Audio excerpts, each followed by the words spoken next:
Hi అండి, నమస్తే. ఈ వీడియోలో కర్ణాటకలో చేసే కోసాంబరి ఎలా తయారు చేసుకోవాలో చూద్దాం. ముందుగా కావాల్సిన పదార్థాలు: 1 కప్పు పెసరపప్పు 1 గంట సేపు నానబెట్టి నీరు తీసి పక్కకు పెట్టుకోవాలి. 1 కప్పు తురిమిన క్యారెట్, 1 కప్పు దోసకాయ తురుము, 1 కప్పు పచ్చి కొబ్బరి తురుము, రుచికి తగినంత ఉప్పు, 3 పచ్చిమిర్చి సన్నగా కట్ చేయాలి, 2 స్పూన్ల కొత్తిమీర, సగం దబ్బ నిమ్మకాయ. తయారీ విధానం: 1 గిన్నెలో పెసరపప్పు, క్యారెట్, కొత్తిమీర, దోసకాయ తురుము, పచ్చి కొబ్బరి తురుము, మన రుచికి తగినంత ఉప్పు. ఉప్పు ఎక్కువ పట్టదండి, చూసి కలుపుకోండి. అన్నీ కలిపేసి నిమ్మకాయ వేసి కలపాలి.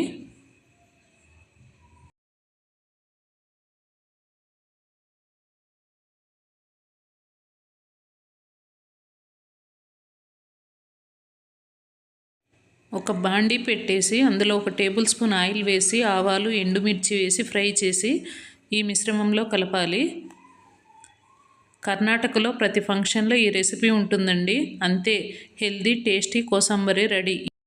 ఈ వీడియో నచ్చినట్టయితే సబ్స్క్రైబ్ చేసి, లైక్ చేసి, షేర్ చేయండి. Thank you.